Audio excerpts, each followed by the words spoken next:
Bienvenue sur le chemin vers la maturité. Ici, nous sommes convaincus qu'en écoutant et en lisant chaque jour la parole de Dieu, nous serons transformés à son image, grandir tel qu'il veut, être tel qu'il veut. Nous sommes en train de vous exploiter les livres Une vie motivée par l'essentiel, écrit par Rick Warren, sélectionné pour vous par Dr. Jonathan Mbatso. La lecture de Grâce Mouyissa. Nous sommes au 28e jour, le 28e chapitre. Il faut du temps. Il y a un temps pour tout, un temps pour toutes choses sous les cieux. Ecclésiaste 3, verset 1er. J'en suis fermement persuadé. Celui qui a commencé à vous son œuvre bonne la poursuivra jusqu'à son achèvement au jour de Jésus-Christ. Philippiens 1, verset 6. Pour parvenir à la maturité, on ne peut pas brûler les étapes.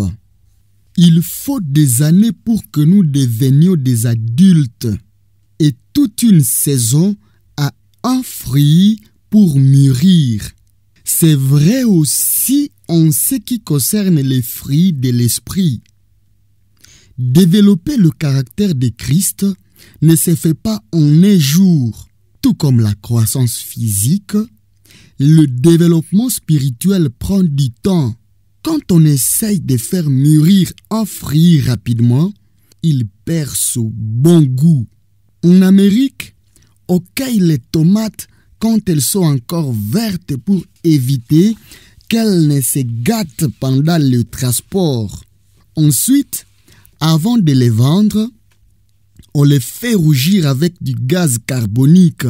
Ces tomates sont mangeables, mais elles sont bien moins bonnes que celles qui poussent lentement dans les jardins. Alors que nous nous inquiétons de la vitesse de notre développement, Dieu se préoccupe du développement de notre force spirituelle.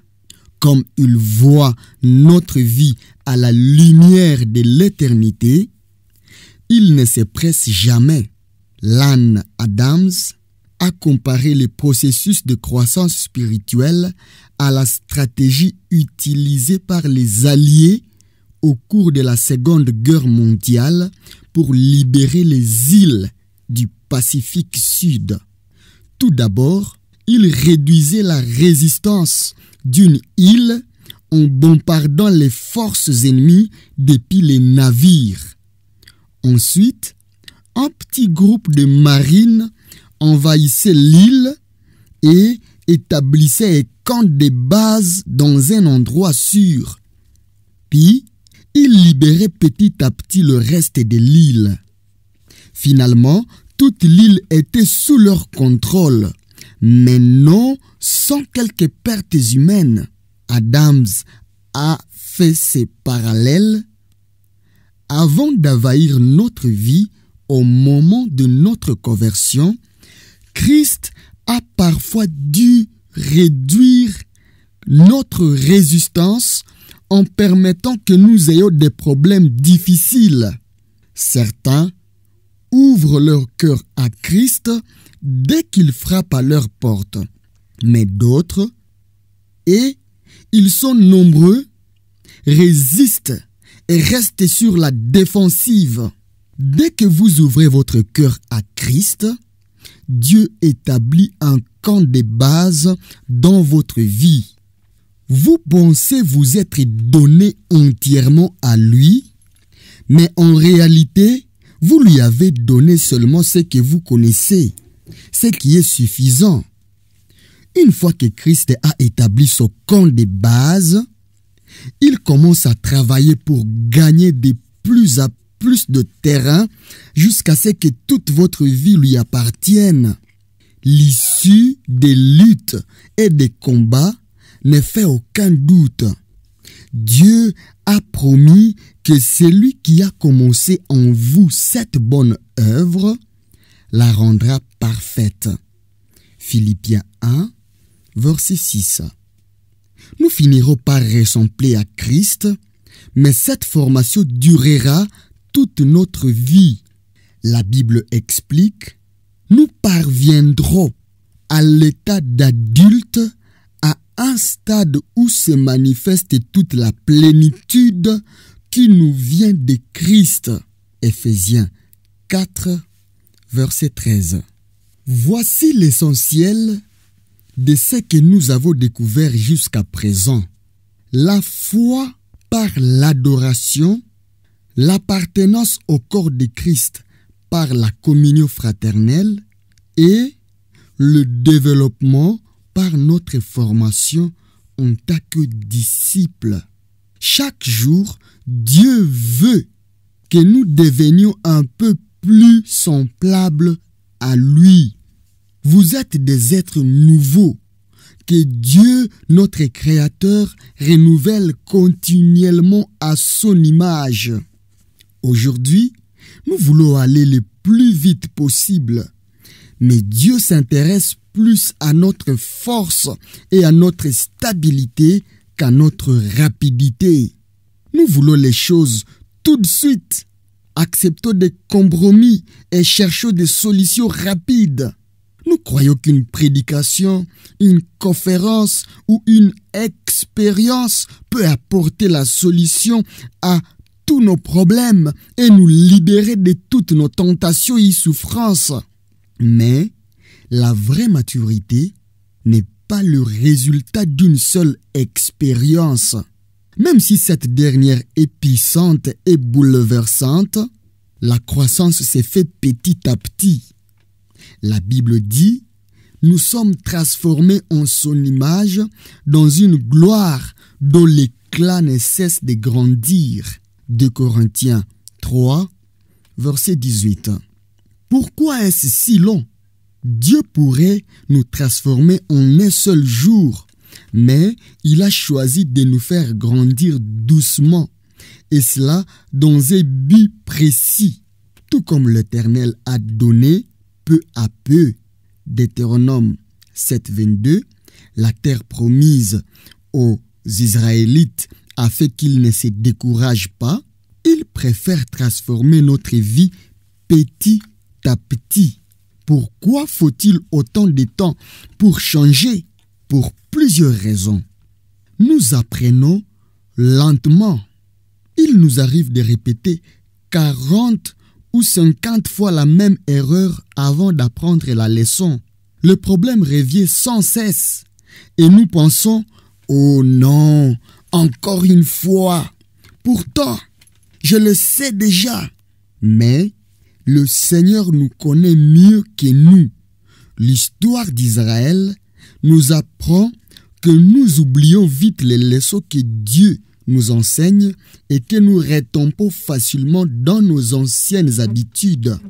Nous avons beaucoup à désapprendre. Beaucoup de gens vont voir un conseiller pour être guéri d'un problème relationnel qui s'est développé pendant des années et ils demandent « Pouvez-vous m'aider? J'ai 1 heure devant moi. » Ils attendent une solution rapide à une souffrance qui dure depuis des années. Comme la plupart de nos problèmes et de nos mauvaises habitudes ne sont pas nés en un jour, il est irréaliste de nous attendre à ce qu'ils disparaissent après 1 heure. Aucune pilule, aucune prière, aucun principe ne guérira en un instant les dégâts causés sur plusieurs années. Il faut un dur travail de suppression et de remplacement. La Bible appelle cela se dépouiller du vieil homme et revêtir l'homme nouveau. Romains 13, verset 12. Ephésiens 4, 22 à 25. Colossiens 3, 7 à 10, puis 14. Depuis votre conversion, vous avez une nature nouvelle, mais vous avez encore d'anciennes habitudes et des vieux réflexes à supprimer et à remplacer. Nous avons peur de regarder en face la vérité sur nous-mêmes. Je l'ai déjà dit, la vérité nous libérera, mais elle commence généralement par nous rendre misérables. Nous avons peur de ce que nous allons découvrir en analysant nos faiblesses de caractère. Nous préférons alors ne pas regarder nos problèmes en face. Si nous laissons Dieu faire briller la lumière de sa vérité sur nos fautes, nos échecs et nos complexes, nous pourrons commencer à changer. Nous ne grandirons pas sans un esprit humble et sans être prêts à apprendre. La croissance est souvent douloureuse et impressionnante. En effet, la croissance nécessite un changement. Ce qui effraie et fait souffrir, personne n'aime les changements. Nous perdons quelque chose, comme une vieille habitude, même mauvaise, pour entrer dans l'inconnu. Nous hésitons par exemple à nous séparer d'une vieille paire de chaussures parce qu'elle nous convenait bien et que nous y étions habitués. Souvent, les gens construisent leur identité à partir de leurs défauts. Ils disent « je suis comme ça » ou « il faut me prendre comme je suis ». Ils se demandent « si j'abandonne cette habitude, oublie cette blessure ou mes complexes, est-ce que je me reconnaîtrai ?» Cette peur peut ralentir la croissance. Il faut du temps pour changer des habitudes. Vos habitudes révèlent votre caractère. Vous ne pouvez pas dire que vous êtes aimable si vous n'êtes pas toujours bon envers les autres. Vous pouvez dire que vous êtes intègre seulement si vous avez l'habitude d'être honnête. Un mari qui est fidèle à sa femme, la plupart du temps, n'est pas du tout fidèle. Vos habitudes définissent votre caractère. Il y a un seul moyen pour développer le caractère de Christ: prendre ses habitudes. Et pour cela, il faut du temps. Les habitudes ne se prennent jamais en un jour. Paul conseillait à Timothée: occupe-toi de ces choses. Donne-toi tout entier à elles afin que tes progrès soient évidents pour tous. 1 Timothée 4, verset 15. Si vous pratiquez régulièrement quelque chose, vous finirez par devenir très bon. L'entraînement mène à l'excellence.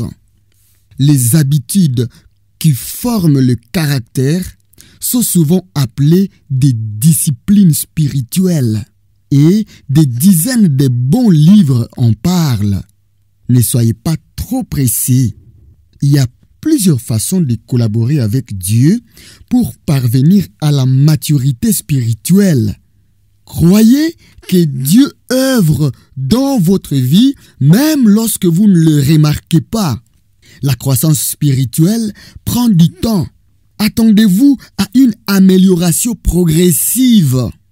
La Bible dit, il y a un temps pour tout et un moment pour toute chose sous le soleil.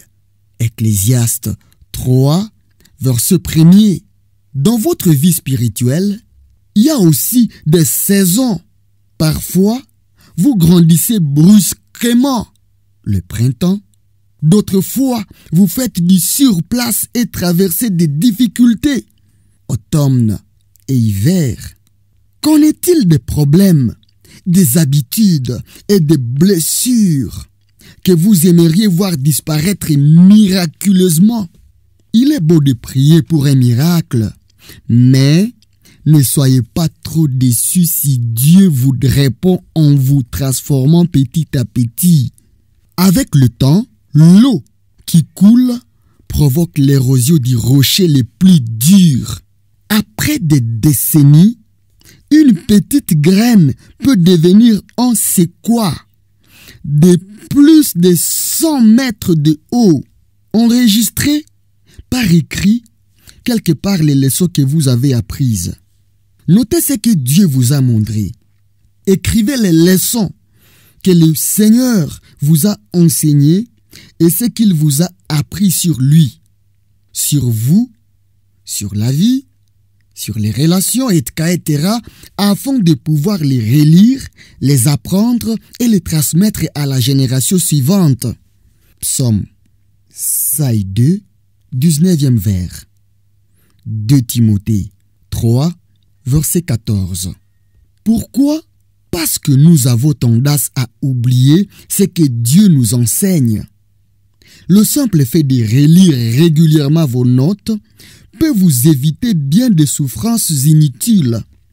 La Bible nous rappelle, nous devons nous attacher d'autant plus fermement à ce que nous avons entendu afin de ne pas être entraînés à notre perte. Hébreux 2, verset 1er. Soyez patients avec Dieu et avec vous-même. L'une des grandes frustrations de la vie, c'est que le temps de Dieu correspond rarement au nôtre. Nous sommes souvent pressés alors que Dieu ne l'est pas. Vos lents progrès peuvent vous décourager. Rappelez-vous que Dieu ne se presse jamais et qu'il est toujours à l'heure. Il utilisera votre vie afin de vous préparer pour l'éternité. Il utilisera toute votre vie afin de vous préparer pour l'éternité. Le Seigneur développe le caractère de ses enfants au travers d'un long processus, surtout le caractère des chefs. La Bible nous en donne plusieurs exemples. Il a fallu 80 ans à Dieu pour préparer Moïse, dont 40 ans dans le désert.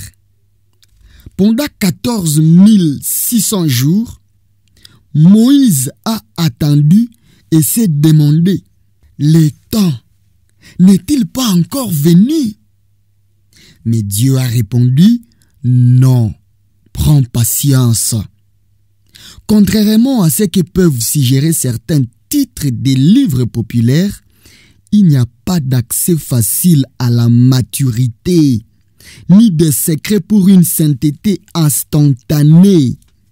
Quand Dieu veut créer un champignon, il ne lui faut qu'une nuit. Mais pour faire un gros chêne, il prend un siècle. Les âmes grandissent au travers des luttes, des tempêtes et des périodes de souffrance. Armez-vous de patience. Jacques a dit, il faut que votre endurance aille jusqu'au bout de ce qu'elle peut faire pour que vous parveniez à l'état d'adulte et soyez plein de force. Jacques 1, verset 4. Ne vous découragez pas. Lorsque Habakkuk s'est découragé en pensant que l'Éternel n'agissait pas assez vite, ce dernier lui a dit, le moment n'est pas encore venu pour que cette révélation se réalise, mais elle viendra en temps voulu. Attends avec confiance. Même si cela paraît long, ce que j'annonce arrivera à coup sûr et à son heure. Habakkuk 2, verset 3. Les délais de Dieu ne sont jamais de retard. Ne regardez pas le chemin qui vous reste à faire, mais celui que vous avez déjà fait. Vous n'êtes pas là où vous le voudriez, mais vous avez déjà surmonté beaucoup d'épreuves. Dieu n'a pas fini de vous former. Alors, continuez à avancer. Même l'escargot a fini par entrer dans l'arche à force de persévérance.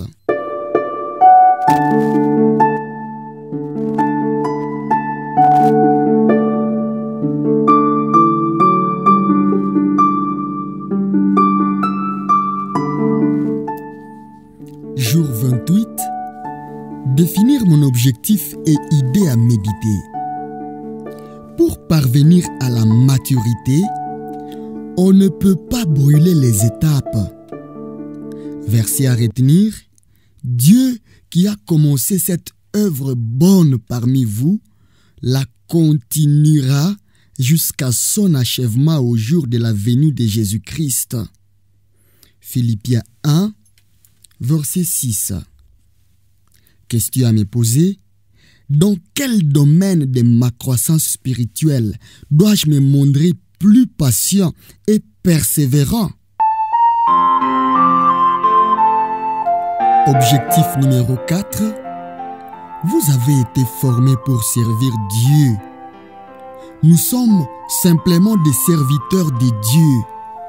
Chacun de nous accomplit les devoirs que le Seigneur lui a confiés. J'ai mis la plante en terre. Apollos l'a arrosée, mais c'est Dieu qui l'a fait croître. 1 Corinthiens 3, 5 à 6.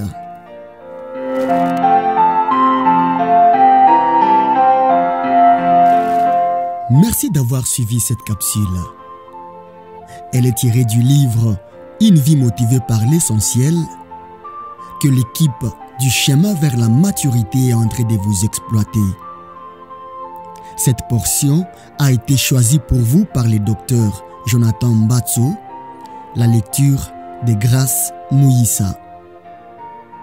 Sur ces plateaux, nous sommes convaincus qu'en écoutant et en lisant chaque jour la parole de Dieu, surtout en la mettant en pratique, nous serons transformés à son image, grandir tel qu'il veut, être tel qu'il veut. Nous sommes préoccupés par votre croissance spirituelle. Nous avons hâte d'écouter les témoignages des vies transformées par l'écoute de l'Évangile. Merci de nous soutenir en vous abonnant et en partageant ces messages autour de vous.